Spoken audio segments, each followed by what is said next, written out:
Tunisia adalah negara paling utara di Afrika, dengan luas 165.000 km persegi, 64.000 mil persegi. Ras Ben Saka adalah titik paling utara benua Afrika terletak di negara ini. Wilayahnya berbatasan dengan Aljazair di sebelah barat, Libya di tenggara, dan Laut Mediterania di utara dan timur. Populasi Tunisia diperkirakan hanya di bawah 10,8 juta pada tahun ke-2013.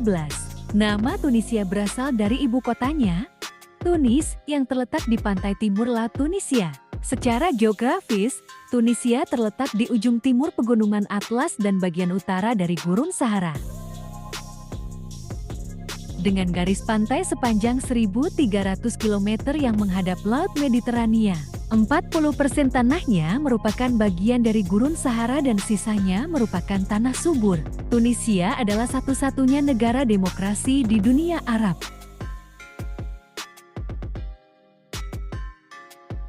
Ia memiliki indeks pembangunan manusia yang tinggi.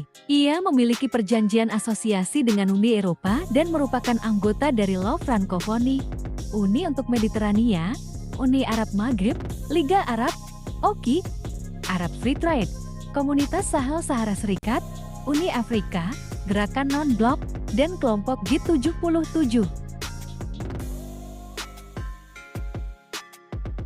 Pada zaman kuno, Tunisia terutama dihuni oleh suku Berber. Migrasi kaum Fenisia dimulai pada abad ke-12 sebelum Masehi. Migrasi ini dipimpin oleh Carthage, sebuah saingan Yunani yang hampir dihancurkan Kekaisaran Romawi pada Perang Punisia Kedua.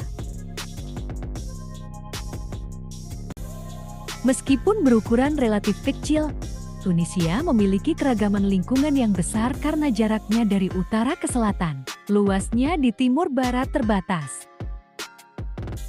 Perbedaan di Tunisia, seperti wilayah Maghreb lainnya, sebagian besar adalah perbedaan lingkungan utara-selatan yang didefinisikan oleh penurunan curah hujan yang tajam ke arah selatan dari titik manapun.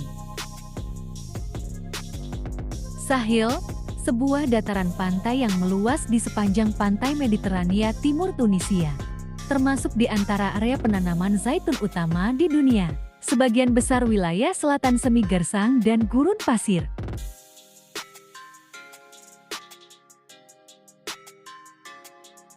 Sejarah Tunisia. Pasca dihuni oleh suku Berber, migrasi kaum Fenisia dimulai pada abad ke-12 sebelum Masehi. Migrasi ini dipimpin oleh Carthage, sebuah saingan Yunani yang hampir dihancurkan Kekaisaran Romawi pada Perang Punisia Kedua.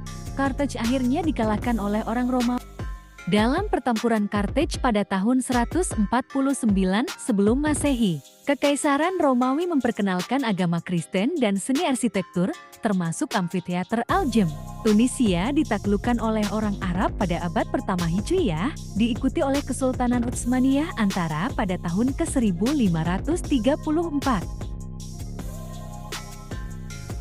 Kesultanan Utsmaniyah tersebut menguasai Tunisia selama lebih dari 300 tahun.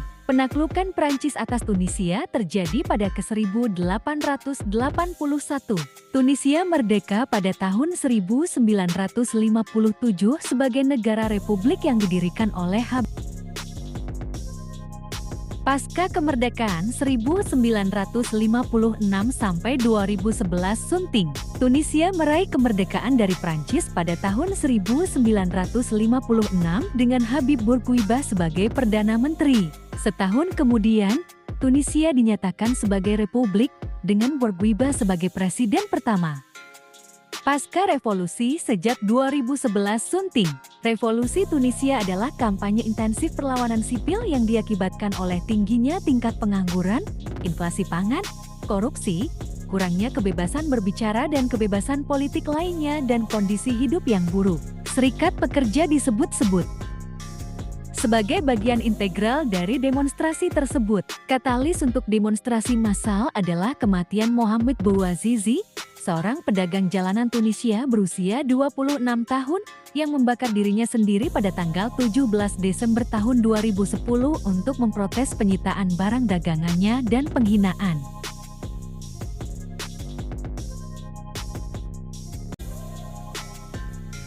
Tunisia adalah negara yang berorientasi ekspor dalam proses liberalisasi dan privatisasi ekonomi yang, walaupun rata-rata pertumbuhan PDB 5% sejak awal 1990-an, telah menderita korupsi yang menguntungkan elit yang terkait politik. Tunisia memiliki ekonomi yang beragam, mulai dari pertanian, pertambangan, manufaktur, dan produk minyak bumi hingga pariwisata. Pada tahun 2008 Tunisia memiliki PDB sebesar 41 miliar dolar AS. Wanita Tunisia adalah perwakilan dari negara Afrika yang indah dan misterius. Wanita-wanita Arab yang cantik dan menarik ini dengan hati-hati menjaga tradisi orang-orang termasuk dalam bidang yang menyangkut penampilan wanita. Tunisia yang cantik memiliki sosok yang khas, warna kulit, dan rambut. Mereka sering mengingatkan patung-patung indah bercat halus yang berbeda dalam garis-garis lembut dan feminin. Seperti halnya orang Arab lainnya, orang Tunisia berbeda dari orang Eropa dalam hal fitur, proporsi, dan garis-garis orang tokoh, cara berperilaku. Secara tradisional wanita Tunisia memiliki kulit gelap, halus dan halus, rambut dan mata gelap.